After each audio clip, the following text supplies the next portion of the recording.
the next question is yours, Kyrie. All right. Our next question is, it amazes me how a grown woman like Malia is being policed by her grandmother and their society for choosing her own path. Why are women punished for following their own path? Um, I don't think I would quite say punish, but it is something that is like It's passed down punishment. through generation because of how they view women and what they feel like they're supposed to do in society, and the women that believe that and go along with it. So they pass those traditions down and those gender roles and all that stuff. And I think we see that a lot all across different cultures. We see that with women, so it's something that I'm glad that it's starting to kind of dissipate, but it's still a struggle for us that are, trying to blaze our own paths as women and have our own voices outside of who people think we should be as women, be married to men and, mothers and stuff. So, but it's still a struggle, you know. So yeah, I think that's the biggest thing because of the gender roles that we've seen throughout society. Women are supposed to be this way, men are supposed to be that way, So Mhm. But there doesn't seem to be a lot of grace when women are trying to be what they want to be. It's like, no, you're going to follow this norm or we're going to beat you up. You see what I'm saying? So I feel like there is a punishment for society, when a woman does what she wants to do or doesn't quite follow along with the labels that they want to put on her. And oh, you're aggressive or, um, just all these negative things that are said against a woman. I'm like, I guess we don't realize that people are people, and people don't have to do what you want them to do. And it's almost like you see a mule. If somebody's trying to break, my dad used to always say, "You're stubborn as a mule. You're stubborn as a mule." But when a mule or even a horse, if it's stubborn, they break that animal down, by beating them, punishing them, withholding things from them. Coming from like deeply religious families and in the church, if your skirt didn't hit at a certain point, what happened? You got punished for it. They may not have physically put their hands on you, but you was told off. You was scolded by everybody. I mean, almost like they passed you around the church to get this ass whooping. It's like it's your turn. Okay, pass it. And everybody. If I just already heard Mother Jefferson or Mother Jenkins or Mother somebody else already say something about the skirt, why do you feel the need to check me too? It becomes like gang culture. You know what I'm saying? Everybody has to say something. Everybody has to speak on it. But one thing I've learned is like as an adult woman who really fully owns her own, you can't tell me a mother thing. Okay? Go sit your old self down. And that's no disrespect. But if you come at me disrespectful, I'm gonna give you some disrespect, right? Because nobody has a right to be checking nobody. This is God's house. There's a whole lot of stuff happening in God's house that a lot of people are turning a blind eye to.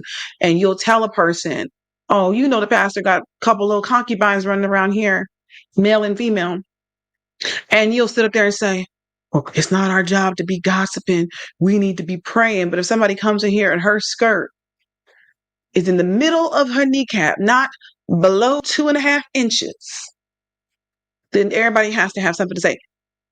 Don't try me because she ain't the same person for good reason. You see what I'm saying? So I feel like society will try to break a woman down, almost like breaking an animal. You're not going to break women down. It's time for people to decide what works for them and really what doesn't work for them. Something doesn't work for them.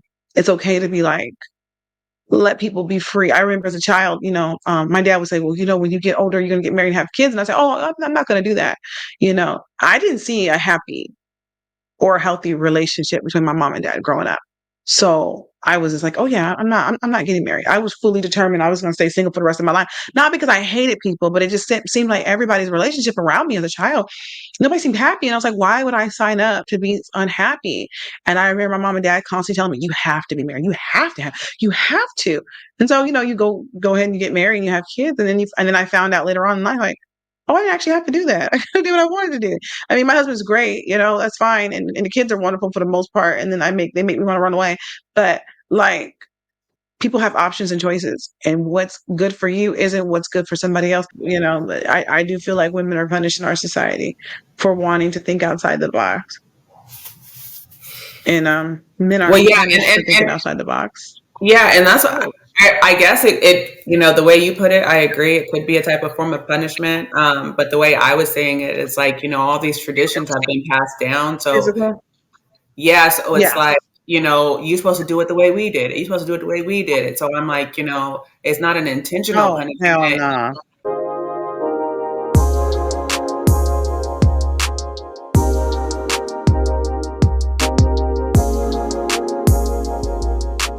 So next Okay, question is Lily. here's mine. Okay. Okay. I laughed when Malia's grandmother lost it at the thought that she might be a lesbian since she's not married or dating it. Was Nana joking, or do you think she really believed that? I don't think she really believed that. I think she was just being dramatic Nana. She wasn't, she's already upset. Well, not upset, but making a scene about having to be at a graduation other than a wedding. And so um I don't think she thinks Malia is really a lesbian. Um she's just being dramatic. I don't think she was Mm-hmm. joking either. She just, how some old people are, they don't get their way, so they start making up stuff. Oh my God, no, because all this craziness. So, Right. that's what it was. This was, yet again another performance for attention. This wasn't something she really believed. Mhm. I mean, she went in with the thought of she needs to be married. That's not going to change in a couple of minutes. Like, oh, well, she is a lesbian. No, she's just, being grandma, being dramatic. Being dramatica. Well, I think her dramatic self believes it. So I do, because she is just so all over the place. She's like, it must be something, because it just don't make no sense why this girl ain't married yet. So yeah, that's going to be the new talk of the town. Is Malia a lesbian? Mhm. I mean, and I think that's very reflective of our culture, in the African American community, and maybe in other, African descendant communities, even throughout the Caribbean, might be the same as well. In our community, where it's like, if you are good looking and you're still not married with kids by a certain age, they're like, she got that one friend though. They always do everything together. It's always like there's something. Or if you're a good looking man and you're not married and you don't have kids, like people on the low, like, oh, they ain't came out yet. That's none of your business though. You know what I'm saying? Right. I think that Nana was spiraling out of control in this moment. I believe part of her was just saying stuff. Then I think another part of her really probably did believe it too. It was like, I know I'm saying this, but could that be it? Like, is that the missing piece? Like, is she? I don't think Nana was like, I know Malia is a lesbian. I think she was kind of throwing it out there. Like, is that a possibility? Because that is the belief system. Why aren't you in a relationship? And I'm just like, let's not normalize being in relationships. Let's normalize being in healthy relationships. Because just to have something for the sake of having it is not worth having it. I mean, could you normalize eating a meal? Well, I mean, it's food, but it came out of a garbage can and it's been there for 3 months. It's got bugs on it. It's still something to eat. It's It's got some sustenance. kind of nutrients in it. It's going to make you Right. sick. You're going to end up in the ER. You're going to have diarrhea. You're going to be vomiting. You might halfway die. But at least you had a meal. So that's how I equate bad relationships, is like leftover moldy food that's going to be bad for you. You have something to eat, but it's going to make you sick. It's not going to be good for you. You know what I'm saying? Let's normalize people having healthy relationships. First off, with yourself. Let's normalize that. Because the Hmm. first most important relationship that you can ever have is with you. And like in the last, I don't know, week or so, I've been spending a lot of more time alone. And I don't know, maybe it's because the kids have gone back to school.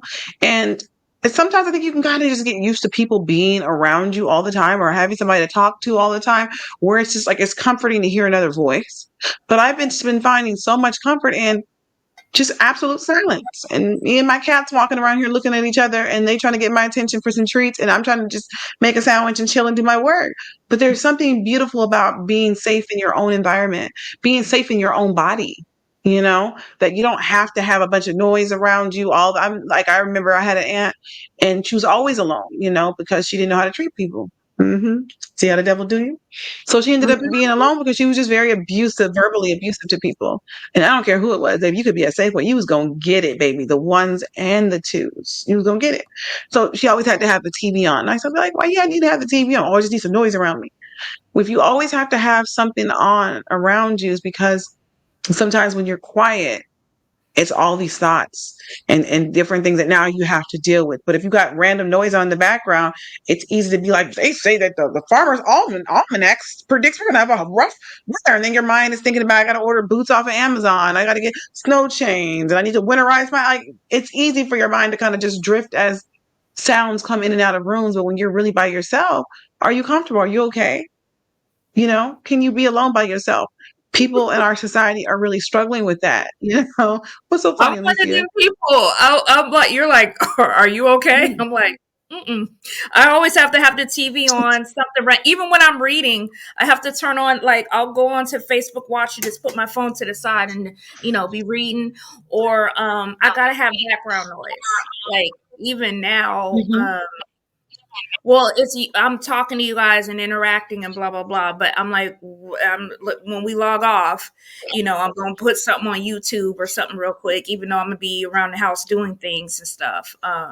So yeah, I'm one of them people. I have to have, because if it's silent, especially me, I always think like, 6 years ahead. So it's like, oh, I got to do this. I got to get this done. I got this going. I got that. Oh my God, the kid's going to graduate. Jael's 10. Her graduation's coming up in about, 7 years. I got to get ready for this. I got to get her gown. I got to get and so it just spirals and spirals and spirals. And there is always a lot of stuff I do have to do. And so, yeah, I need that background noise because I will spin. Oh, child, I will spin. I mean, the devil be nice. Yeah. Like, you think a Tasmanian devil running through the shit? That's my head. That's my brain. Um, so I gotta have that noise just in the background. Sometimes I focus on what's being said. Sometimes I don't. But I can't be alone with, with Right. my thoughts. I even sleep with You know a what my problem is? I always go backward. Mm, I do a lot of reflecting on over the past, things that I know I can't change, but I think a lot about that. And I do think about like things with the future and it can kind of be like upsetting a little bit, like, oh my God, like, yeah, you feel like time is running out, this and that and the other. So I do think about that. But yeah, I tend to kind of reflect more toward like the past, or you know what I'm saying, a lot of stupidity, like, okay, you really can't change how your mom and daddy did certain things, like you just have to embrace like that's what happened. I don't like it, and it's okay to be like I don't like it, and move on. Like that might need to be like the reflection. Okay, it happened. I don't agree with it, as opposed to, well, what would have happened differently, and what my life, I mean, all this would have, shoulda, coulda, can't do nothing woulda. about that. So I have Right. shoulda, coulda, woulda. I was trying to figure that out, but it didn't come out. I'm glad somebody caught it. I knew. I Right, knew. praise God. So yeah, I think Nana was running her mouth. I think she was going crazy. And I also feel like Nana's guilty, because this is what they do to other people. No, because her daughter just got divorced, and what's she gonna do now? And I told her not to marry that. But like, so Nana Mhm. is like starting to feel the pressure of the mess that she has done to other people. Now it's coming back on her. You know what I'm saying? And like, I love my mama, but I feel like sometimes she do that to people, right? And then, Mhm. when like stuff gets real for us, and she'd be like, well, ain't nothing to be talking about in the first place. We shouldn't even talk. People shouldn't even be gossiping about that. Like, Oh, they oh, we should. shouldn't. Well, they shouldn't be gossiping about that now. But that was cool when you and your homegirls was It doing was fine when it. y'all was doing So, it. Mm-hmm. yeah, The devil. definitely. So, see how the devil do you? Big dirty, big dirty. So I feel like Nana was spiraling. I think some of those conversations or things that she had said about other people's grandchildren and children and people were coming back to haunt her. So I believe there was some truth to it. I believe that she was just being dramatic, but I also feel like she was grasping for something. Like, I got to make this make sense, even though that. Even if she would have came to this epiphany that, oh, Malia really is into women, she wouldn't have felt better. Like, she would have still had a hard time accepting that. And then they would have wanted to try to pray the devil out of people. And it would have been a whole like exorcism. You know what I'm saying? Because that's how Black people do it who are church. Like, Of course. it's a You mess. got. If we don't Did you? understand it, Mhm. it's because you got demons. Yeah, that's right. That's always it. It's always a demon.